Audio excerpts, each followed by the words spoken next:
মনে করেছে জান্নাত অতীব সহজ। আব্দুর রহমান মনে করেছে জান্নাত অতীব সহজ। জি না, জান্নাত অতীব সহজ নয়, জাহান্নাম অতীব সহজ। বুখারী মুসলিম, জাহান্নাম যা অতীব সহজ, বুখারী মুসলিম। একটু আপনাকে বুখারী মুসলিমের হাদিস দেখাচ্ছি, দেখুন। আবু হুরায়রা রাদিয়াল্লাহু তাআলা আনহু বলেন, রাসূলুল্লাহ সাল্লাল্লাহু আলাইহি ওয়াসাল্লাম বলেছেন, হুজিবাতিন নার বিসাওয়াত হুজিবাতিল জান্নাহ বিল মাকারহ।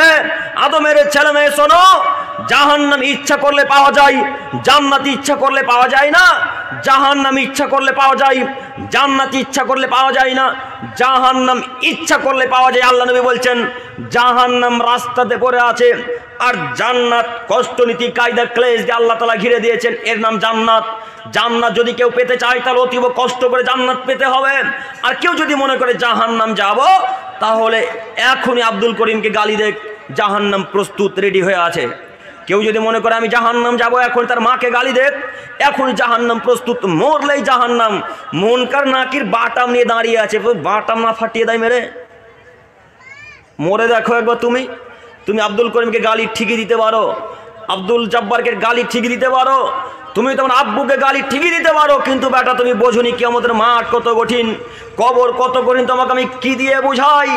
কবর কত কঠিন তোমাকে আমি কি দিয়ে বুঝাই? যে ফেরেশতা মারবে, সে ফেরেশতারা চোখে দেখে না, সে ফেরেশতা কানে শুনে না, এত গতিতে মারবে, এত জোরে মারবে, তার দেখার কোনো বিষয় নেই। আল্লাহ নবী বলছেন, ওই বোতলটা দেন তো, বোতলটা দেন। মনে করেন এটা হাতুর, মিত্রাক। মিত্রাক মানে ছোট হাতুর। কাঠুরাদের কাছে হাতুর থাকে, দেখেছেন না? কাঠুরাদের কাছে ছোট হাতুর থাকে, ওটাকে আরবিতে মিত্রাক বলা হয়। আল্লাহ নবী বলছেন, ওই মিত্রাক হাতুরটাকে যদি মাউন্ট এভারেস্ট, তুর পাহাড়, উহুদ পাহাড়, আরও যত পৃথিবীর বড় বড় পাহাড় আছে, ওই পাহাড়ে এইভাবে ছেড়ে দেওয়া হয়, তাহলে তুর পাহাড়, উহুদ পাহাড় একেবারে মাটির সাথে মিশে ধূলিসাৎ হয়ে যাবে, পাউডার হয়ে যাবে। এরকম হাতুর দিয়ে কবরবাসীকে ওই ফেরেশতারা মারবে যারা গালি দিয়েছে মানুষকে। এই হাতুর দিয়ে কবরবাসীকে ওই ফেরেশতারা মারবে যারা তার মাকে গালি দিয়েছে। এই হাতুর দিয়ে ওই ফেরেশতাকে, এই হাতুর দিয়ে ওই কবরবাসীকে ফেরেশতারা মারবে যে লোকটা পাড়া প্রতিবেশীর সাথে খারাপ আচরণ করেছে, খারাপ কর্ম করেছে, ওই লোকটাকে এইভাবে মারা হবে। আল্লাহ নবী বলছেন, এই লোকটাকে যখন একবার হাতুড় দিয়ে মারা হবে, তখন তার মাটির সাথে লাশ একবারে মিশে যাবে। যেমন মাটির সাথে মিশে যাবে, আল্লাহ তাআলা আবার তাকে জীবিত করবেন, আবার ওই ফেরেশতা মারবেন, আবার মাটির সাথে মিশে যাবে, আবার আল্লাহ জীবিত করবেন, আবার মাটির সাথে মিশে যাবে, ইলা ইয়াউমিল কিয়ামা। এইভাবে শাস্তি তাকে কিয়ামত পর্যন্ত দিতে থাকা হবে। হে আমার প্রিয় দিনী ভাই, বলেন আমি আপনাকে কি দিয়ে বোঝাই কবরের শাস্তি কত কঠিন? গালি দেওয়া অতীব সহজ, কিন্তু গালের ক্ষমা চাওয়া অতীব জটিল ও কঠিন, তাই না? ক্ষমা চাওয়া অতীব জটিল। আপনাকে একটু দেখাই ক্ষমা চাওয়া। আপনার চাচাকে গালি দিয়েছেন তো 2 দিন আগে, তো এখন ক্ষমা চাইতে যাবেন তো লজ্জা লাগবে। কিভাবে চাচাকে বলি যে ছোট আব্বু, ভুল করে গাল দিয়ে দিয়েছিলাম, ক্ষমা করেন। এই বাক্য বলা যে কত কঠিন, যে গালি দিয়েছে তাকে জিজ্ঞেস করেন। ক্ষমা চাওয়া অতীব কঠিন, মনে হচ্ছে মাথা যদি কেটে ফেলে দেয় তবু স্বীকার, কিন্তু ক্ষমা চাওয়া যাবে না, তাই না? এই জন্য আপনাকে বলেছি আমি শতদিন, যে কেউ যদি এক জুতা আপনাকে মেরে দেয় তো দ্বিতীয় জুতা মারার চেষ্টা করিয়েন না। কেউ যদি আপনাকে সালা বলে চলে যায় তো তাকে বহুনু বলে সেখান থেকে বাড়ি চলে আসবেন, আর দ্বিতীয় তাকে সালা বলতে যাবেন না। কথা বুঝতে পারি না মনে হয়। কেউ যদি আপনাকে ভুল করে সালা বলে গালি দেয় তো আপনি তাকে বহুনু বলে চলে আসেন। কিয়ামতের মাঠে বাঁচার পথ আছে, কিয়ামতের মাঠে বাঁচার পথ আছে। দেখবেন, একটু দেখাবো, সহিহ মিশকাত ও নাসাঈর হাদিস একটু দেখাচ্ছি, দেখুন। আবু হুরায়রা, বিখ্যাত সাহাবী, আবু হুরায়রা রাদিয়াল্লাহু তাআলা আনহু বলছেন যে আবু বকর রাদিয়াল্লাহু তাআলা আনহুকে একটা লোক খুব গালি দিচ্ছিলেন, অতীব নোংরা ভাষায়, অকথ্য ভাষায় গালিগুলোজ করছিলেন, নোংরা ভাষায় গালি দিচ্ছিলেন। তো আবু বকর রাদিয়াল্লাহু তাআলা আনহুর পাশে মুহাম্মদ সাল্লাল্লাহু আলাইহি সাল্লাম দাঁড়িয়ে আছেন। কে দাঁড়িয়ে আছেন বলেন তো দেখি? মুহাম্মদ সাল্লাল্লাহু আলাইহি সাল্লাম। আচ্ছা, আবু বকর মুহাম্মদ সাল্লাল্লাহু আলাইহি সাল্লামের কে হয়? শ্বশুর হয়। তো শ্বশুর আর জামাই পাশাপাশি দাঁড়িয়ে আছে, পাশে আবু হুরায়রা দাঁড়িয়ে আছে, আর একটা লোক তাকে আবু বকরকে গালি দিচ্ছেন। তো আল্লাহর নবী ওই লোকটার গালি শুনছেন, মুচকি মুচকি হাসছেন, আর মুখকে অন্যদিকে ঘুরিয়ে দাঁড়িয়ে আছেন। তো তো আবু বকর রাদিয়াল্লাহু তাআলা আনহু গালের মাত্রা সহ্য করতে না পেরে পাল্টা তাকে গালি দিয়ে বসলেন, তাকে কিছু গাল দিলেন, হয়তো কোনো খারাপ ভাষায় কথা বললেন। যেমনই গালি দেওয়া তেমনি আল্লাহ নবী সাল্লাল্লাহু আলাইহি ওয়াসাল্লাম লাফ দিয়ে পাল্টা সেখান থেকে উঠে চলে গেলেন আবু বকরের কাছ থেকে। আবু বকরের কাছ থেকে যখন মুহাম্মদ সাল্লাল্লাহু আলাইহি ওয়াসাল্লাম উঠে চলে গেলেন, তখন আবু বকরের মাথা খারাপ। আল্লাহ নবীর কাছে গেলেন, আল্লাহ নবী কি ব্যাপার? আমাকে যখন ওই লোকটা গালি দিচ্ছিল তখন তো মুচকি মুচকি হাসছিলেন আর অন্যদিকে তাকাচ্ছিলেন, আমি যেমনই গালি দিয়েছি তেমনই ওখান থেকে লাফ দিয়ে পাল্টা চলে এলেন, মানে বুঝতে পারলাম না, একটু বুঝিয়ে বলেন। তখন আবু বকরকে বলছেন, আবু বকর শোনো, তোমাকে যখন ওই লোকটা গালি দিচ্ছিল তখন তোমার পক্ষ থেকে একজন ফেরেশতা উত্তর দিচ্ছিলেন। আল্লাহু আকবার, আল্লাহু আকবার বলতে পারেন না সবাই? কথা মানে বুঝতে পারেন না? আবু বকরকে যখন এই পাপী লোকটা গালি দিচ্ছিল তখন আবু বকরের পক্ষ থেকে কে উত্তর দিচ্ছিল? একজন ফেরেশতা উত্তর দিচ্ছিলেন। তো আল্লাহ নবী বলছেন, শোনো আবু বকর, তুমি যেমনই গালি দিয়েছো তেমনই ফেরেশতাটা তোমার কাছ থেকে চলে গিয়ে শয়তান তোমার কাছে চলে এসেছে, আর শয়তান যেখানে থাকে সেখানে আমি মুহাম্মদ সাল্লাল্লাহু আলাইহি ওয়াসাল্লাম থাকতে পছন্দ করি না। তাই আবু বকর আমি তোমার কাছ থেকে চলে এসেছি। আবু বকর শোনো, কেউ যদি গালি দেয় তো সে পাপী মানুষ, কেউ যখন গালি দেয় তখন তার কাছে শয়তান থাকে, কেউ যখন গালি দেয় তখন তার কাছে শয়তান থাকে। বেটা, আহলে হাদিস পরিচয় দাও, আবার তুমি মানুষকে গালি দাও। তুমি বলো আমি সালফে মানহাজের লোক, তুমি মনে করো আমি সালফে মানহাজের লোক, তুমি মনে করো সহি আকীদার লোক, তুমি বলো আমি আহলে হাদিস, তুমি আহলে হাদিস পরিচয় দিয়ে মানুষকে গালি দিচ্ছ। কেমন আহলে হাদিস? তোমার বিদ্যাকে, তোমার জাতিকে, তোমার বাপ কাজকে মাটির তলে রিং পথে পুঁতে দিতে এসেছি। বাটা তুমি কি মনে করেছো? কিসের আহলে হাদিস তুমি? কিসের তুমি সালফে মানহাজের লোক? আহলে হাদিস মানে গালি দিলে গালির উত্তর দিবে না, কেউ যদি নোংরা ভাষায় কথা বলে সেখান থেকে পাল্টা ফেরত চলে আসবে, কেউ যদি অকথ্য ভাষায় কথা বলে সেখান থেকে লাফ দিয়ে ফেরত চলে আসবে, তার নাম আহলে হাদিস, তার নাম সালফে সালেহিন, তারা হলো আহলে হাদিস লোক, তারা হলো সালফে মানহাজের লোক। তুমি বাটা কিসের আহলে হাদিস? গালি দিলে তুমি তো 10টা গালি দাও, কেউ যদি সালা বলে তুমি 10টা গালি দিয়ে সেখান থেকে পাল্টা ফেরত আসো, তুমি কিসের আহলে হাদিস? তোমার বিদ্যাকে, তোমার জাতিকে, তোমার বাপ কাজকে রিং করতে পুঁতে দিতেছি, তুমি কি মনে করো? তুমি বক্তাদেরকে গালি দাও মানে, তুমি আরো পাড়া প্রতিবেশী গালি দাও মানে তুমি কি বিদ্যা অর্জন করেছো? তোমাকে আবার ক্লাস 1-এ ভর্তি হয়ে বিদ্যা অর্জন করা লাগবে, যেই বিদ্যা শেখাবে তোমাকে যে কোনো মানুষকে গালি দিতে হয় না, কোন মানুষকে খারাপ ভাষায় বলতে হয় না, কোন মানুষের সাথে খারাপ আচরণ করতে হয় না। এই বিদ্যা যে স্কুলে, যে বিশ্ববিদ্যালয়ে, যে ইউনিভার্সিটিতে দিতে পারবে, যে মাদ্রাসাতে বিদ্যা দিতে পারে, সেই বিদ্যা অর্জন করো যুবক। তোমাকে অনুরোধ করে যাচ্ছি, তোমার আহলে হাদিস হওয়ার কোনো পরিচয় নেই। আহলে হাদিস নাম দাও, তোমার কোনো সাজাই না। তুমি আহলে হাদিস কেন পরিচয় দাও? তুমি আহলে হাদিস পরিচয় দিয়ে আম্মার সাথে খারাপ আচরণ করো, আহলে হাদিস পরিচয় দিয়ে পাড়া প্রতিবেশীকে গালি দাও, আহলে হাদিস পরিচয় দিয়ে তুমি তোমার আব্বুকে লাথি মারো, তাহলে কি এরা আহলে হাদিস? কথা বলে না, এরা কি তাহলে আহলে হাদিস? এরা আহলে হাদিস নয়। এদেরকে আমি কি দিয়ে বুঝাই? ও আবার ফেসবুকের হেডলাইনে লিখছে বেটা যে আমি সলফে সালেহিন, সলফে মানহাজের লোক। ও বেটা মনে করছে ফেসবুকে লেখে আমি মুফতি। হ্যাঁ, ফেসবুকের ওর আইডির নাম হচ্ছে আহলে হাদিস সলফে মানহাজ। পাড়া প্রতিবেশী যদি কেউ ফেসবুক ঘাঁটে তো মনে করবে এর মতো ইমানদার মুফতি ফেরেশতা পৃথিবীতে আর কেউ নাই। ওর আইডিতে ঢুকলে দেখা যায় সবই ওই ল্যাংটা মেয়েদের, বেশ্যালয় মেয়েদের গান। ও নাকি আবার সলফে মানহাজের লোক। কথা মনে আপনারা বুঝতে পারেন না? না কথা আমার বুঝতে পারছেন আপনারা? এই যে ছেলেগুলোর আইডি চেক করেন, উপরে লেখা আছে ইয়া আল্লাহ, মানে হে আল্লাহ, তারপরে লেখা আছে ইয়া মোহাম্মদ, হে মোহাম্মদ, তারপরে লেখা আছে ইয়া আলী, হে আলী। একটা বিশেষ সংবাদ হলো এই, কমিটির পক্ষ থেকে নিচে বাইক রাখার জায়গা আছে, যে সমস্ত ভাই যেখানে সেখানে বাইক রাখছেন, যদি হারিয়ে যায়, কিছু হয়ে যায়, তার জন্য কিন্তু কমিটি দায়ী নয়। কমিটি ব্যবস্থা করে রেখেছে, আশা করি আপনারা কমিটির সহযোগিতা গ্রহণ করবেন। আসসালামু আলাইকুম। শেষের দিকে সম্মানিত উপস্থিতি, বলছিলাম যে ফেসবুক নিয়ে কথা যখন একটা কথা বলে যাই, একটু আমার দিকে ভালোভাবে স্মরণ করেন। ফেসবুকের আইডির নাম আছে আব্দুর রহমান, আরও অন্যান্য নাম আছে, ওখানে আসব্র মানে ধৈর্য লিখেছে, আরবিতে লিখেছে আসব্র। তো ওর আইডির লেখা দেখে মনে হচ্ছে ওর মতো মুফতি ফেরেশতা পৃথিবীতে নেই। ওর আইডির ভেতরে প্রবেশ করেন, আইডির ভেতরে প্রবেশ করে দেখবেন সব বেশ্যালয়ের মেয়েদের, ল্যাংটা মেয়েদের গান বাজনা আছে, সব নোংরা মেয়েদের গান বাজনা আছে। ও নাকি আবার মনে করে আমি আহলে হাদিস সলফে মানহাজের লোক। কথা বুঝতে পারেননি না? তাহলে বলেন, এরা যদি আহলে হাদিস বলে তাহলে আসল আহলে হাদিস কে? এরা যদি বলে আমরা সলফে মানহাজের লোক, তাহলে আসলে সলফে মানহাজ কে? কারা? তারাই আসলে আহলে হাদিস। যারা কেউ যদি গালি দেয় তো চুপ করে গালটাকে সহ্য করে সেখান থেকে পাল্টা বাড়ি চলে আসে, তার একটা উত্তর দেওয়ার চেষ্টা করে না, তারা হলো আহলে হাদিস, তারা হলো মানহাজ, সলফে মানহাজের লোক। এটা হলো সাহাবায়ে কেরামদের নীতি। আপনার নীতি এমন, কেউ যদি সালা বলে তো 14 বার তাকে পাল্টা সালা বলে বাড়ি ফেরত আসেন। আপনাকে আরও বক্তব্যের মাঝে শতদিন বলেছি, কেউ যদি 2-3 থাপ্পড় মেরে দেয় তো মারটাকে সহ্য করে বাড়ি চলে আসেন, জান্নাত হবে ইনশাল্লাহ। কেননা এই নেকি কোথায় পাবেন? এখন কিয়ামতের মাঠে নেকি কিন্তু পাবেন।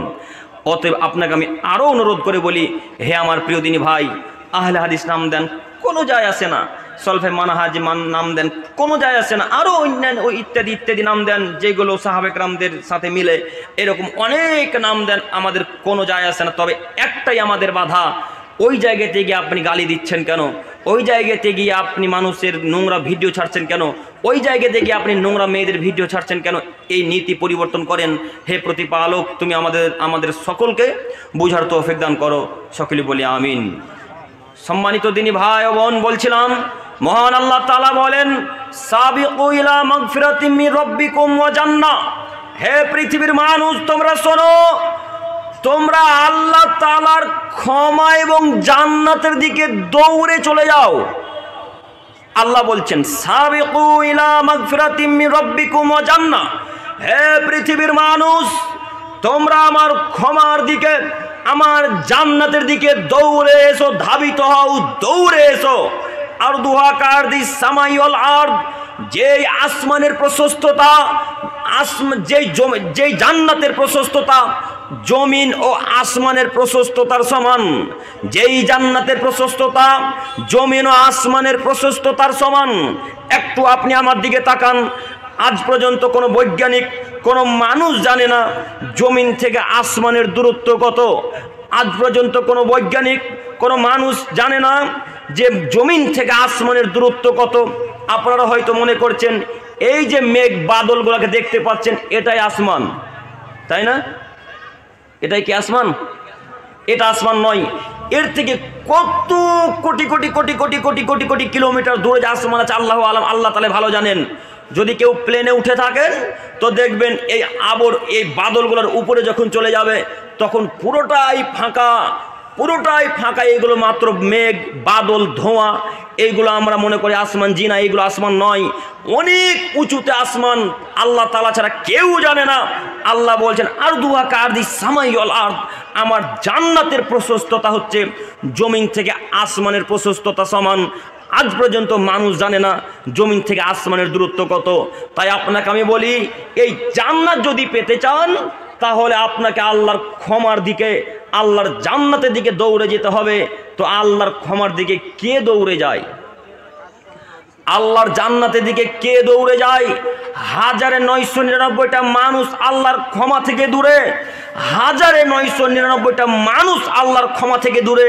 আল্লাহ সুবহানাহু ওয়া তাআলা বলছেন, আদমের ছেলে মেয়ে শোনো, তোমরা যত পাপ করেছো করো না কেন, তোমরা যতই পাপ করবে করো না কেন, একবার যদি তোমরা আমাকে বলো হে আমার প্রতিপালক, তুমি বড় দয়াবান, তুমি বড় ক্ষমাবান, তুমি বড় রহমান আল্লাহ, তুমি আমার পাপকে ধুয়ে মুছে পরিষ্কার করে দাও।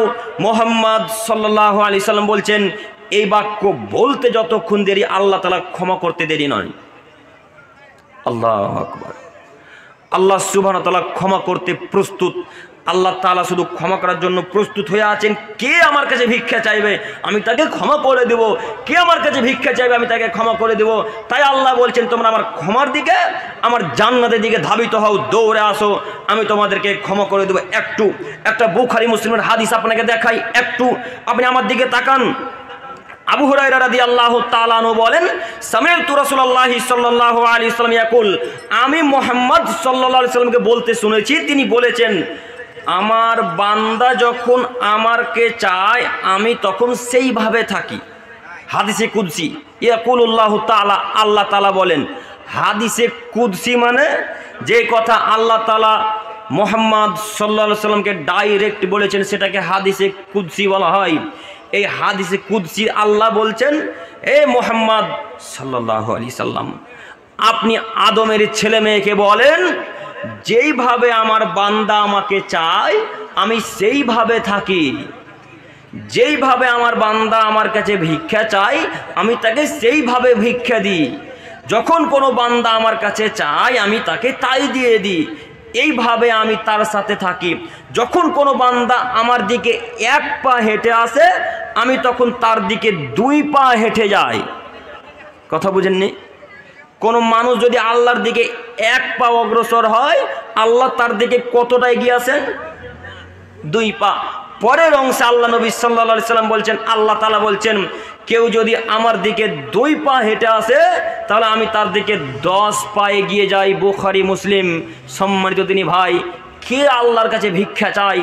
কে আল্লাহকে বলতে পারে আল্লাহ তুমি দয়াবান, তুমি ক্ষমা করো, আল্লাহ তুমি সপ্তম আসমানের মালিক, আল্লাহ তুমি সপ্তম জমিনের মালিক, জান্নাত জাহান্নাম কবরের মালিক, মাবুদ? কে এইভাবে ভিক্ষা চাইতে পারে? কেউ চাইতে পারে না, তাই আল্লাহ ক্ষমা করে না। কেউ এইভাবে ভিক্ষা চাইতে পারে না, তাই আল্লাহ ক্ষমা করে না। আল্লাহ বলছেন আমার কাছে কেউ ভিক্ষা চাক আমি তাকে তাই দিয়ে দেবো। পরের অংশে আল্লাহ তাআলা বলছেন, তোমাদের মধ্যে যদি কোনো একটা মানুষ মরুভূমির প্রান্তরে একটা উটকে হারিয়ে ফেলে, আমার দিকে তাকান, হাদিসের অংশটা ভালোভাবে বুঝেন। আল্লাহ নবী সাল্লাল্লাহু আলাইহি সাল্লাম বলছেন, তোমাদের মধ্যে যদি কোনো একটা মানুষ মরুভূমির প্রান্তরে উটকে হারিয়ে ফেলে, ওই উটে খাদ্য আছে, ওই উটে পানি আছে, ওই উটে তার পোশাক আশাক সব কিছু আছে, এই উটটা মধ্য মরুভূমিতে তার হাত থেকে ছুটে পালিয়ে গেছে, হাত থেকে ছুটে পালিয়ে যাওয়ার কারণে সে উটটাকে ধরতে পারেনি, কোথায় হারিয়ে গেছে উটটা আর চিন্তা করে পায় না যে উট কিভাবে পাবো। এই লোকটা চিন্তায় চিন্তিত হয়ে একটা গাছের তলাতে এসে শুয়ে গেছে, ক্লান্ত মানুষ, এইভাবে সে শুয়ে গেছে। ঘুম থেকে উঠে হঠাৎ দেখে উট তার পাশে দাঁড়িয়ে আছে। ঘুম থেকে উঠে হঠাৎ দেখে উট তার পাশে দাঁড়িয়ে আছে। যেমনই পাশে উট দাঁড়িয়ে থাকা তেমনি উটের লাগামকে ধরেছে। লাগাম বোঝেন তো? উটের লাগামকে ধরে খুশিতে বলছে, আল্লাহ আমি তোমার আল্লাহ, তুমি আমার বান্দা। খুশিতে বলছে, এত খুশি। ও নিশ্চিত ভেবেছিল আমি মারা যাব, ও নিশ্চিত ভেবেছিল আমি আর পৃথিবীতে বেঁচে থাকতে পারবো না, আমাকে এখানে মৃত্যুবরণ করতে হবে। তো উট যখন দেখতে পেয়েছে এত খুশি, খুশিতে আত্মহারা বাক্যকে উল্টে দিয়ে আল্লাহকে বলছে, আল্লাহ আমি তোমার আল্লাহ, তুমি আমার বান্দা। আল্লাহ তাআলা এবার বলছে, ওই লোকটা যত খুশি হয়েছে, যখন কোনো বান্দা আমার কাছে ভিক্ষা চাই আমি তার থেকে 1,00,000 কোটি গুণ বেশি খুশি হই। আল্লাহু আকবার। বুঝতে পারেননি? এই উট পাওয়া লোকটা যত খুশি হয়েছে, আল্লাহ তাআলা বলছেন যখন কোনো বান্দা আমার কাছে ভিক্ষা চায় আমি তখন এই লোকটার চাইতে অনেক অনেক অনেক অনেক বেশি খুশি হই। কি দিয়ে আপনাকে বোঝায় আল্লাহর কাছে ভিক্ষা চাইলে আল্লাহ কত খুশি হন? আল্লাহর কাছে ভিক্ষা চাইলে আল্লাহ কত খুশি হন আমি আপনাকে কি দিয়ে বুঝাই? 1999টা মানুষ ভিক্ষা চাইতে জানে না, দোয়া করতে জানে না। এরা মনে করছে যে আল্লাহকে বলবো নামাজ পড়ো, আসসালামু আলাইকুম ওয়া রাহমাতুল্লাহ, আসসালামু আলাইকুম ওয়া রাহমাতুল্লাহ, আল্লাহ তুমি আমার দোয়া কবুল করো, বিহাক্কে লা ইলাহা ইল্লাল্লাহ। এটা দোয়া হলো? আপনার হুজুরের দোয়া কপি করলাম, বুঝতে পারেননি? আপনার হুজুর যেমনই সালাম ফিরালো, আসসালামু আলাইকুম ওয়া রাহমাতুল্লাহ, আসসালামু আলাইকুম ওয়া রাহমাতুল্লাহ, এরপরে যে কত জিকির আছে এই জিকিরগুলোর সব মুখে লাথি মারলো। আল্লাহ নবী বলছেন কেউ যদি আয়াতুল কুরসি ফরজ সালাতের পর বলে তাহলে সে লোকটা জান্নাতে চলে গেছে। এখন ঢুকেনি কেন? মরেনি তার জন্য। তো হুজুর এই সব হাদিসকে জিকিরকে মাটির তলে পুঁতে সঙ্গে সঙ্গে দোয়া শুরু করলো। দোয়া শুরু করে একটু পরে বলছে কি যে বললো আরবিতে করে, তার বলবে বিহাক্কে লা ইলাহা ইল্লাল্লাহ। শোনেননি হুজুরের দোয়া না? তো এইভাবে দোয়া কবুল হবে? আল্লাহর নবী বলছেন দোয়া করার কিছু নীতি আছে। প্রথমত আগে সূরা ফাতিহা পাঠ করতে হয়, তারপরে রাসূল সাল্লাল্লাহু আলাইহি ওয়াসাল্লামের উপর দরুদ পাঠ করতে হয়, তারপরে কিছু আরবিতে বাক্য বলতে হয়, বা আরবি জানিয়ে তখন বাংলায় বলবো। এইভাবে দোয়া করার হচ্ছে নীতি। এইভাবে দোয়া করার পর আল্লাহ দোয়া কবুল করে। তো আপনার হুজুরের আপনি দোয়া করছেন একেবারে 2 মাস ধরে, দোয়া কবুলই হয় না। তো দোয়া কবুলের নীতি প্রথমটা ঠিক থাকবে, তাহলে না কবুল হবে? সূত্র যদি ঠিক না থাকে তো কবুল হবে? আপনারা আইজ্যাক নিউটনের সূত্র জানেন কি? সূত্র জানেন? যারা জেনারেল শিক্ষিত ছিল তারা বলতে পারবে। তো সূত্র, অঙ্কর সূত্র যদি না মিলে তো অঙ্ক মিলবে না। তো আল্লাহর কাছে কিছু চাইলে কিছু নীতি প্রয়োগ করতে হয়। আগে আল্লাহর প্রশংসা করতে হয়। আল্লাহর প্রশংসা মানে কি? আল্লাহর নাম করা লাগে। আল্লাহ তুমি সারা পৃথিবীর মালিক, আল্লাহ তুমি সব কিছুর মালিক, এইভাবে তার প্রশংসা করা লাগে। ওই যে আপনার স্ত্রীর কথা শতদিন বক্তব্যের মাঝে বলেছি যে মহিলারা হলো প্রশংসার লোভী। মহিলারা কিসের লোভী বলেন তো? প্রশংসা লোভী। ওকে যদি আপনি 1000 টাকা না দেন, ওই 1000 টাকার পরিবর্তে যদি একটু নাম করেন তো এত খুশি হবে। একটু দেখে আপনাকে কত খুশি হবে, দেখেন আপনাকে দেখাচ্ছি। আপনার স্ত্রী আলু রান্না করেছে, তো আলুটাতে এত লবণ, আল্লাহু আকবার, মুখে দেওয়া যায় না, সমুদ্রের পানির মতো এত লবণাক্ত লবণ দিয়েছে যে সমুদ্রের পানির মতো লবণ করে নুনছা করে দিয়েছে। তো খাওয়া দাওয়ার পর বলছেন, রহিমা তোমার হাতের রান্না অতীব সুন্দর গো, খুবই সুন্দর তোমার হাতের রান্না, কোথায় শিখেছো? এরকম রান্না আমি জিন্দেগিতে কোনোদিন খাইনি কারোর হাতে। এইভাবে কথা বলেন, দেন তারপরের দিন থেকে জান প্রাণ দিয়ে রান্না করার আরো ভালো চেষ্টা করবে, তাই না? আর ওই জায়গায় যদি বলেন ঢং নাই, রান্না করতে চলে এসেছে, বাপ মা রান্না করা শিখায়নি, তারপরের দিন দেখেন আরো বেশি লবণ দেবে। এরা হলো মহিলা, এরা টেরা মানুষ, এরা টেরা। তো প্রশংসা লোভী। আবারও বলি, আপনার স্ত্রীকে বলেন যে রহিমা তোমার মতো বিশ্ব সুন্দরী নারী পৃথিবীতে আমি দেখিনি, অতীব সুন্দরী তুমি, দেখেন আপনার সারা রাত পা টিপে দেবে। মুরব্বী সাহেব আপনাকে বলছি, ওই যে মাঠে, এটা ধানের জমি তো নাকি, ধান কাটার পর মাজাতে লাগে না, আর এই জাং দুটাতে লাগে না? আমরাও চাষির ছেলে, চাষির সব বুঝি, তো অনেক লাগে, আমরাও ধান কাটি, আমরাও ধান বাজি মাঝে মাঝে যখন ফাঁকা থাকি বাড়িতে। তো আল্লাহু সামাদ কত ব্যথা করে। আপনারা হয়তো অভ্যাসগত মানুষ, অভ্যাসের দাস মানুষ, যখন অভ্যাস হয়েছে তখন ব্যথা কম করে। তো মনে করেন ব্যথা করছে, তো আপনার স্ত্রী পা টিপে দিতে চাইছেন, তখন তার নাম করেন যে রহিমা তুমি অতীব সুন্দরী নারী, তুমি যখন হাসো তখন মনে হচ্ছে যেন পরি হাসছে। এইভাবে একটু তার প্রশংসা করেন। প্রশংসা করার পর বলেন আমার পায়ে একটু ব্যথা করছে, একটু পাটা টিপে দাও না, বলেন, দেখেন সারা রাত পা টিপে দেবে, সারা রাত। আর ওই জায়গাতে যদি একবার বলে দেন তো নাক মোটা, তাহলে আপনাকে 14 বছর আর ভালোবাসবে না। এর নাম মহিলা মানুষ। একবার বলে দেন তুই নোংরা মহিলা, আর 14 বছর আপনার দিকে মুখ দেখিয়ে দেয়, শুধু এইভাবে শুধু মুখটা রাখ, মুখ টেরিয়ে টেরিয়ে ছিল, তার নাম নারী। বুঝেননি? আপনাদের রিঙ্কুয়াতে হয় না মনে হয় না? ঘটে না? এরা হলো মহিলা মানুষ। সব সময় প্রশংসা করবেন তার, সব সময় প্রশংসা করেন, দেখেন সারাদিন আপনার পা হাত টিপে দিবে। তো প্রশংসা করলে যেমন এরা পা হাত টিপে দেয়, আল্লাহর প্রশংসা করার পর আল্লাহর কাছে যা চাইবেন আল্লাহ তাই দিয়ে দেবে। কথা বুঝে তো পারলাম না মনে হয়? আল্লাহর প্রশংসা করে বলেন আলহামদুলিল্লাহি রাব্বিল আলামিন আর রহমানির রহিম মালিক ইয়াউমিদ্দিন। হে আল্লাহ তুমি বিচার দিবসের মালিক, আল্লাহ তুমি সব কিছুর মালিক। এইভাবে সব তার গুণগান করার পর, রাসূলের উপর দরুদ পাঠ করার পর এক পর্যায়ে বলেন আল্লাহ তুমি বড় দয়াবান, তুমি বড় ক্ষমাবান, তুমি বড় রহমান। আল্লাহ তুমি আমার পাপগুলোকে ধুয়ে মুছে একেবারে পরিষ্কার করে দাও। ওইভাবে যেইভাবে সাদা পাঞ্জাবি, সাদা জুব্বা, কুর্তাকে পরিষ্কার করার পর সাদা ধপধপে দেখায়, সেইভাবে তুমি আমার পাপগুলোকে ধুয়ে মুছে একেবারে ঠান্ডা পানি দিয়ে পরিষ্কার করে দাও। এইভাবে আল্লাহর কাছে চাইতে হয়, এইভাবে আল্লাহর কাছে চাইতে হয়।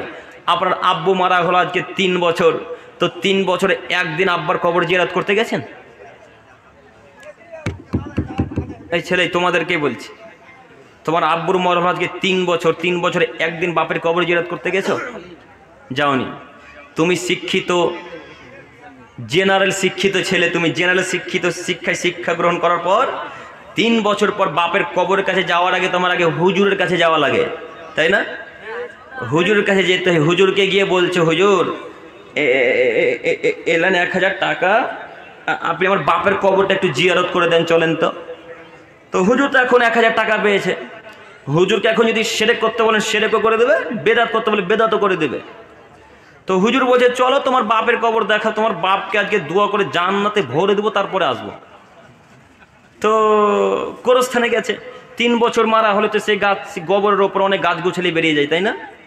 নিম গাছ, আম গাছ, জাম গাছ, আরও বন জঙ্গলে যত গাছ হয় সেই গাছগুছালি বেরিয়ে যায়। তো হুজুর কবর চিনতে পারে না, তো হুজুরকে বলছে ছেলেটা, হুজুর হুজুর যে নিম গাছটা বেরিয়ে আছে পাতলা করে, ওই নিম গাছটা হচ্ছে আমার বাপের কবর। 3 বছর মরা হলো তো আমার বাপের কবর ওপর নিম গাছ বেরিয়ে গেছে। তো হুজুর বলছে চলো তোমার বাপের জন্য দোয়া করি, জান্নাতে ভরি তোমার বাপকে। তো হুজুর দোয়া করতে করতে করতে করতে 2 হাত তুলে দিয়েছেন আল্লাহ তাআলা দরবারে। 2 হাত তুলে দিয়ে আল্লাহ তাআলাকে বলছেন, রব্বির হামহুমা কামা রব্বায়ানি সগীরা, হে আমার প্রতিপালক, আমার পিতামাতা আমাকে বাল্য অবস্থায় যেভাবে লালন পালন করেছিল মাবুদ, তুমি আমার পিতামাতাকে সেভাবে রেখো, তুমি আমার পিতামাতাকে জান্নাতে দিও। তখন যে ছেলেটা 1000 টাকা দিয়েছে সে ছেলেটা বলছে, আল্লাহুম্মা আমিন, আল্লাহ তুমি হুজুরের বাপ মাকে জান্নাতে দিয়ে দাও। কথা বুঝতে পারেননি? রব্বির হামহুমা কামা রব্বায়ানি সগীরা, এর অর্থ হে আমার প্রতিপালক, তুমি আমার পিতা মাতাকে সেইভাবে রেখো যেইভাবে আমার পিতা মাতা আমাকে রেখেছিল। তো হুজুর যে গোরস্থানে গিয়ে বলছেন, রব্বির হামহুমা কামা রব্বায়ানি সগীরা, হে আমার প্রতিপালক, আমার পিতা মাতা আমাকে বাল্য অবস্থায় যেভাবে লালন পালন করেছিল মাবুদ, তুমি আমার পিতা মাতাকে সেভাবে রহমতের চাদরে রেখো। তখন যে ছেলেটা 1000 টাকা দিয়েছে সে ছেলেটা বলছে, আল্লাহুম্মা আমিন, আল্লাহ তুমি হুজুরের বাপ মাকে জান্নাতে দিয়ে দাও। তাহলে এই ছেলেটার 1000 টাকাটাও নষ্ট, এর বিদ্যাটাও নষ্ট। কথা বুঝেননি? বলেন, হুজুর যে দোয়া করলো গো ওর মায়ের জন্য, তোমার মায়ের জন্য কি দোয়া করলো? তোমার বাপের জন্য দোয়া করেছে কি হুজুর? করেনি। হুজুর তো বলছে বোকা দেখেছি কিন্তু এত বোকা দেখিনি পৃথিবীতে। হুজুর তো এখন আপনাকে বলবে না, বললে যে পকেট বন্ধ হয়ে যাবে, ধান্দা বন্ধ হয়ে যাবে না। তাই হুজুর বলছে বোকা দেখেছি কিন্তু এদের মতো বোকা দেখিনি, টাকাও পেলাম, আমার বাপ মার জন্য দোয়াও হলো, দুটাই আমার লাভ। এই ছেলে, এই শোনো, তোমাকে বলছি, আরবি দোয়া মুখস্থ নেই, বাংলাতে তো বলতে পারবো। আরবি জানি না, বাংলায় বলতে পারবো তো। বাংলায় গিয়ে বাপের কবরের কাছে গিয়ে গোদা বাংলায় বলবো, আল্লাহ আমার বাপ সাধারণ মানুষ ছিল, তুমি আমার বাপকে ক্ষমা করো। তুমি যতক্ষণ ক্ষমা না করবে আল্লাহ ততক্ষণ পর্যন্ত আমি আমার হাতকে নামাবো না। এই বাক্য বলে না, 2 চোখ দিয়ে পানি top top top top top করে ফেলেন, দেখেন আপনার বাপকে আল্লাহ ক্ষমা করছে কিনা। আল্লাহ নবী বলছেন 3 শ্রেণীর মানুষের দোয়া অতীব তাড়াতাড়ি কবুল হয়। তার 1 শ্রেণীর মানুষ, তার ছেলে মেয়ে, সৎ ছেলে মেয়ে যখন দোয়া করে তখন তার পিতা মাতার কবর আযাবকে মাফ করে দেওয়া হয়। হে আমার প্রিয় দিনী ভাই, আমি বলছিলাম যে আল্লাহর কাছে চাইতে হলে এইভাবে তার আগে নাম করতে হয়, তাহলে আল্লাহ তাআলা সব কিছু তাকে দান করেন, তার দোয়া কবুল করেন। পরের অংশে আল্লাহ সুবহানাহু ওয়া তাআলা বলছেন, হে পৃথিবীর মানুষ, উইদ্দাত লিল্লাযিনা আমানু বিল্লাহি ওয়া রাসূলিহি, এই জান্নাত আমি আল্লাহ তাআলা প্রস্তুত করে রেখেছি নবী ও রাসূলদের জন্য এবং ঈমানদার পুরুষ নারীদের জন্য। কয় শ্রেণী মানুষের জন্য জান্নাত বলেন তো দেখি? 1 নবী ও রাসূল, 2 ঈমানদার মুমিন মুমিনা নারী পুরুষের জন্য। তো এই আয়াতকে সামনে রেখে এখন আপনাকে আমি বলতে চাইছি, যারা সালাত আদায় করে না তারা কি ঈমানদার মুমিন মানুষ? আপনারা কথা বলেন একটু, এরা কি মুমিন মানুষ? এরা মুমিন নয়, তার মানে এরা জান্নাতে যেতে পারবে না।